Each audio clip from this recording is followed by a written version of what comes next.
नमस्कार दोस्तों, स्वागत है आप सभी का नीलम डेली स्टोरी चैनल में एक नई कहानी के साथ। 80 साल की इस उम्र में दुख दर्द बांटने वाला पास में कोई अपना न था। अकेली थी कमला। बुढ़ापे का यह अकेलापन, बेबसी अच्छी तरह समझती थी। इसलिए तो अपना दर्द भुलाकर दूसरों की मदद के लिए चल पड़ती थी। रोज की तरह सुबह 7 बजे सोसाइटी के चौराहे पर आने वाली स्कूल बस का हॉर्न बजा तो कमला की आंख खुली। उन्होंने पहले थोड़ी देर यूं ही बैठकर अपने घुटनों को सहलाया, फिर उठकर फ्रेश होने के लिए वॉशरूम गईं। अपने फ्लैट में कमला अकेली रहती हैं। पति सालों पहले साथ छोड़ गए। उनके दोनों बेटे विदेश जा बसे हैं।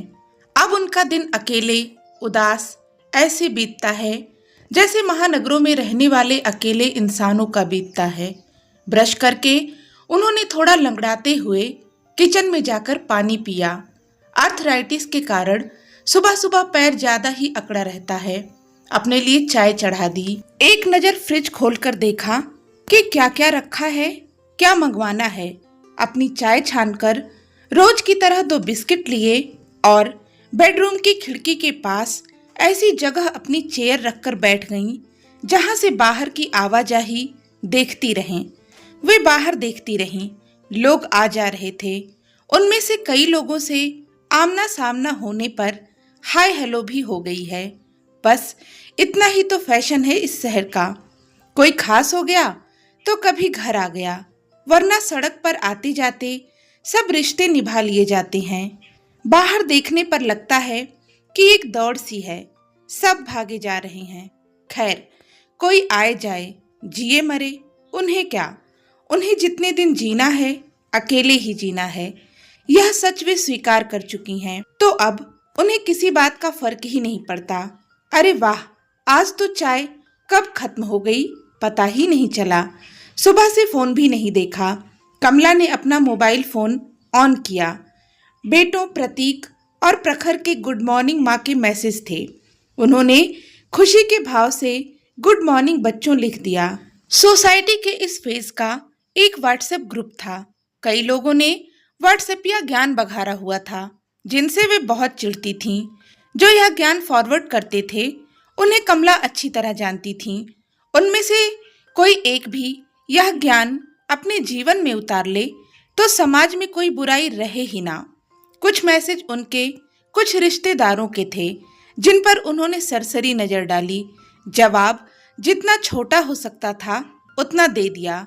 कमला एक रिटायर्ड टीचर थीं। थोड़ी देर वे फिर खिड़की के बाहर देखती रहीं। वे यहाँ 25 सालों से रह रही थीं। काफी लोगों को पहचानती थीं। अब तो मेड लता के आने का टाइम हो गया था। लता के घंटी बजाने पर ही वे उठीं। लता आती है तो उनका मुंह खुलता है, वरना बात करने वाला कोई नहीं। लता उनके घर 10 सालों से आती है। लता बहुत मेहनती स्त्री है। कमला के लिए और कमला जैसी दूसरी अकेली रहने वाली स्त्रियों के लिए उसके दिल में करुणा का भाव रहता है। आते ही बोली, सॉरी आंटी, अनीता मैडम की बाई मिल गई थी।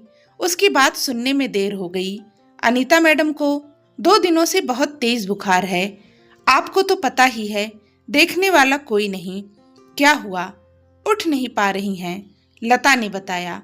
वह उन्हें मुश्किल से कुछ खिला कर आई है, पर कोई उन्हें हॉस्पिटल ले जाने वाला नहीं है। अरे अरे, चल मेरे साथ, बस मैं कपड़े बदल लूं। वह उठकर दरवाजा तो खोल पाएंगी? नहीं आंटी।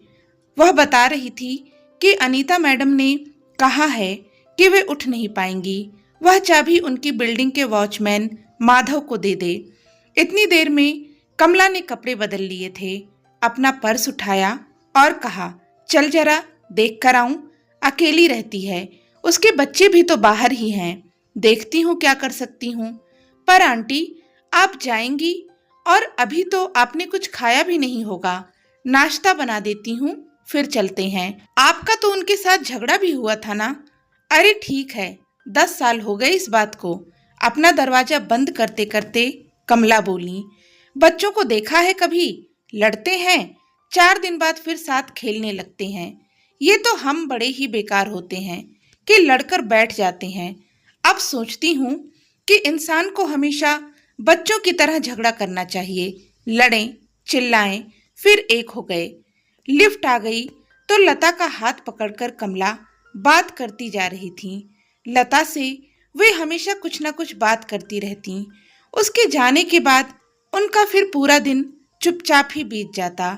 लता ने पूछा, आंटी, आपको चलने में दर्द होता है ना? कैसे चलोगी? तू रहना मेरे साथ। आंटी, बाकी घरों में मेरा काम बचा है, मैडम लोग गुस्सा होंगी। पहले अनीता के घर जाकर देखती हूँ, फिर सोचते हैं। लिफ्ट से निकलकर कमला अनीता की बिल्डिंग की तरफ चलते हुए बहुत कुछ सोच रही थी। अपने दर्द की तरफ से भी ध्यान हट गया था। उनके पति रमेश 60 साल के होते ही इस दुनिया को अलविदा कह गए थे। वे भी सरकारी स्कूल में टीचर थे। दोनों की पेंशन से उनका खर्चा चल जाता। पति का जाना उन्हें बहुत तोड़ गया था। बड़ी मुश्किल से उन्होंने खुद को संभाला था और चारा भी क्या था। बच्चे उन्हें अपने पास 3-4 साल में 1 महीने के लिए एक बार बुलाकर बेटे होने का फर्ज निभा देते। उन्हें खुद आए हुए तो सालों बीत चुके थे। अब उन्हें समझ आ गया था कि उन्हें अकेले ही जीना है। वे इस सच को ना चाहते हुए भी स्वीकार कर चुकी थीं। पहले उन्हें सबसे ज्यादा दुख इस बात का होता था कि वे जब भी बीमार हुईं तो बेटों ने हर बार यही कहा, माँ, आप फुल टाइम मेड क्यों नहीं रख लेती? पैसा हम दोनों भाई शेयर कर लेंगे। वे यह बात कह नहीं पाई कि कोई अपना कभी तो उनके साथ रहे। उनका भी मन होता है कि कोई उनसे बात करे। बच्चे कुछ दिन ही सही कभी तो आए, या उन्हें ही कोई बेटा अपने साथ ले जाए, उनसे जबरदस्ती अपने साथ चलने के लिए कहे। उनके बड़े बड़े घरों में माँ के लिए थोड़ी सी भी जगह नहीं। ना उनके खाने के कभी नखरे रहे, ना पहनने के। तो भी बच्चे उन्हें अपने पास क्यों नहीं रख लेते? क्यों नहीं कोई उन्हें अकेले देखकर अपने साथ जबरदस्ती ले जाता कि चलो, कोई जरूरत नहीं यहाँ अकेले रहने की, हम अपनी माँ को अकेले नहीं रहने दे सकते। उन्होंने कभी यह नहीं कहा कि वे अपना घर छोड़कर कहीं नहीं जाएंगी। जैसे जैसे उन्हें धीरे धीरे बहुत कुछ समझ आता गया, वैसे वैसे मन उतना कोमल नहीं रहा जैसा हुआ करता था। पर एक बात जरूर थी कि जैसे ही उन्हें पता चलता कि कोई मुसीबत में है, वे मदद करने से पीछे न हटती। अब भी यही हो रहा था। जिससे अपने काम आसानी से ना होते थे, वे अनीता की मदद के लिए लता का सहारा लेकर तेजी से जा रही थीं।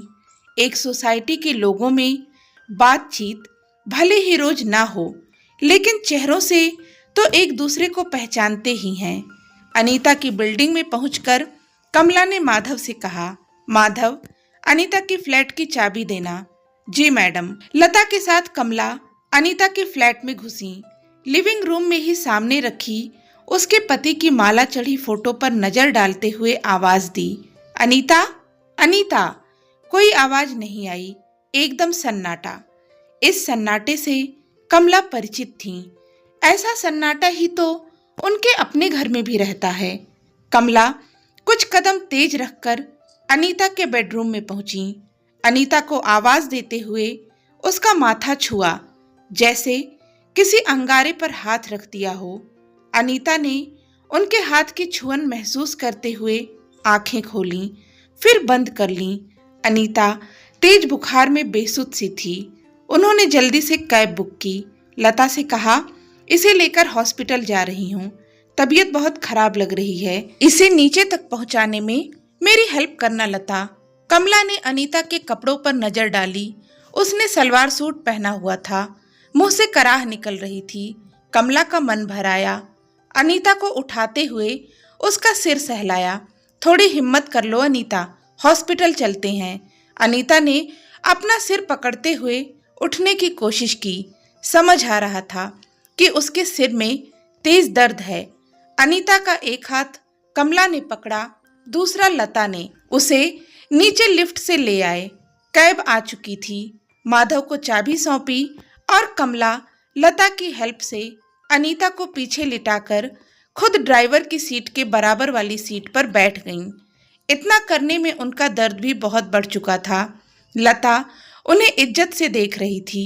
वह अच्छी तरह समझ सकती थी कि इस समय खुद कमला को कितनी परेशानी हो रही होगी, पर कमला अकेले रहने वालों का दर्द अच्छी तरह से जानती थीं, तो वे इस समय अनीता को अकेले नहीं छोड़ पाई थीं।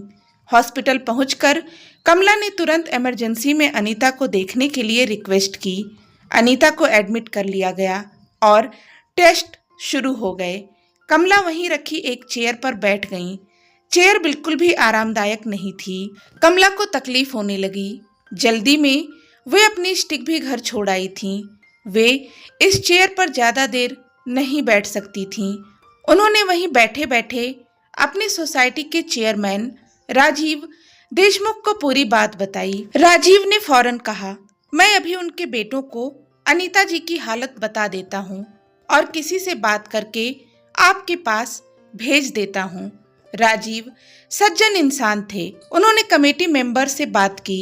एक मेंबर की पत्नी रीता ऐसी स्थितियों में हेल्प करने के लिए हमेशा तत्पर रहती। उसने सुनते ही कमला को फोन किया, आंटी मैं आ रही हूँ, तब आप घर आ जाना।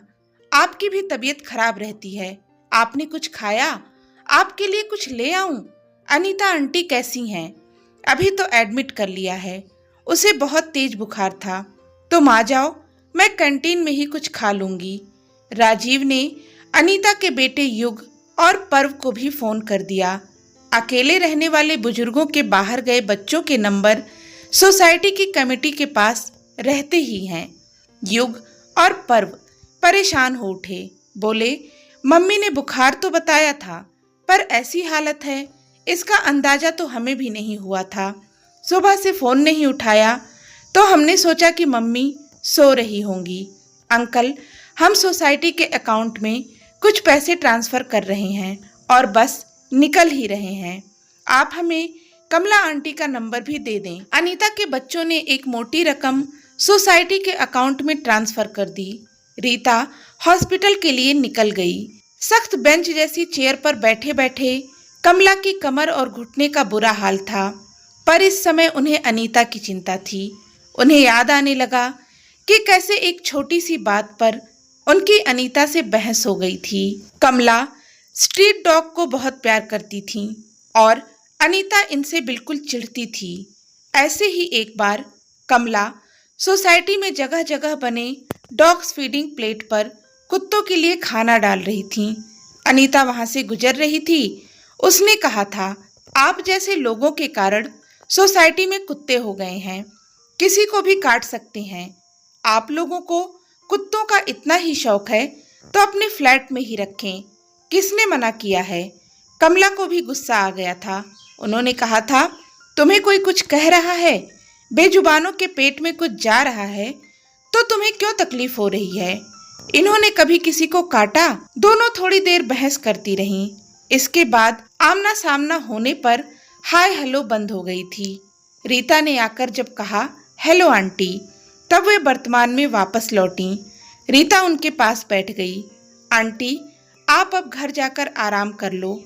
अब कोई ना कोई आता रहेगा, सब मिलकर संभाल लेंगे। उनके बेटे भी आ रहे हैं। बेचारे बच्चे भागे आ रहे हैं। वैसे हम सब मिलकर संभाल ही लेते। स्त्री सुलभ ममता छलक उठी। राजीव जी ने मना तो किया था, पर वे माने नहीं। अनीता के घर की चाबी लेकर पीछे से माली ने चौकीदार के सामने पूरा घर साफ कर दिया। बीमार जने की दवाओं की बदबू ना रह जाए, इसलिए माली किसी घर से स्प्रे भी ले आया। चौकीदार से कमला ने फोन कर कर कहा था कि अनीता के मेड को बुलाकर सारे कपड़े साफ करवा दो। अनीता और कमला का लिहाज सब करते थे। फटाफट घर चकाचक कर दिया गया और गार्ड चाबी अपने साथ ले गया। कमला घर तो आ गई, पर उन्हें अनीता की चिंता हो रही थी। घर आकर नहा धोकर वे हॉस्पिटल चली गईं। ऐसे करके सब थोड़ी थोड़ी देर हॉस्पिटल की ड्यूटी मिलजुल कर निभाते रहे। रीता रात को भी वहां रुकने के लिए तैयार हो गई। कमला सुबह ही तैयार होकर हॉस्पिटल पहुंच गई, जिससे रीता घर आ सके। और भी कई लोग अब हॉस्पिटल में रुककर कमला का साथ दे रहे थे। अनीता की रिपोर्ट्स आ गई थीं। उसे डेंगू हुआ था, प्लेटलेट्स चढ़ाई जा रही थी, पर साथ ही और भी परेशानियां हो रही थीं। दूसरे दिन उसे निमोनिया हुआ, परेशानियां और बढ़ीं। अब उसे एडमिट हुए 4 दिन हो रहे थे। युग और पर्व भी आ चुके थे। जब युग और पर्व आए तो घर को साफ देखकर थोड़े चौंके, पर पता चलने पर सबको थैंक्स बोला। कमला उनका खाना लता से बनवा लेती और दोनों को स्नेह से खिलाती। युग और पर्व दोनों विवाहित थे, पर अभी अकेले आए थे। दोनों उदास थे, परेशान थे, सबके सामने शर्मिंदा भी थे कि दोनों के होते हुए माँ अकेली यहाँ रहती है। कमला अनुभवी थी, यह बात अच्छी तरह से समझती थी कि पत्नियों की अगर माँ से ना बने तो बेटे कुछ नहीं कर सकते। माँ को अकेले छोड़कर ही उनकी घर गृहस्थी बसती है। यह घर घर की कहानी है।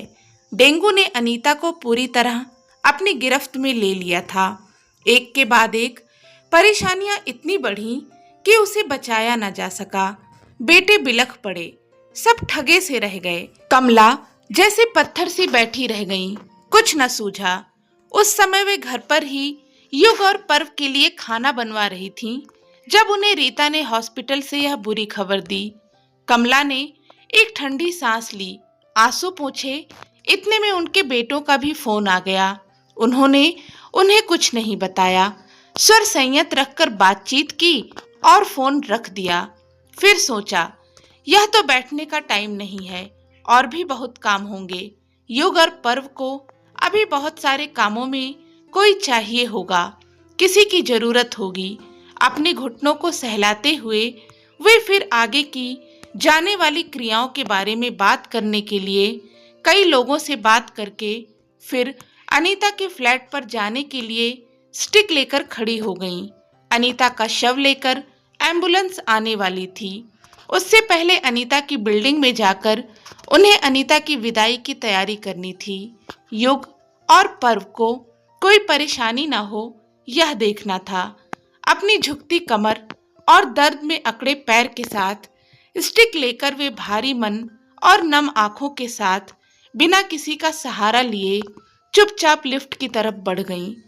पड़ोसियों का तो पता नहीं, पर आसपास की मेड्स, माली, वॉशरमैन, गार्ड्स सब समझ रहे थे कि कमला जी ने क्या क्या किया।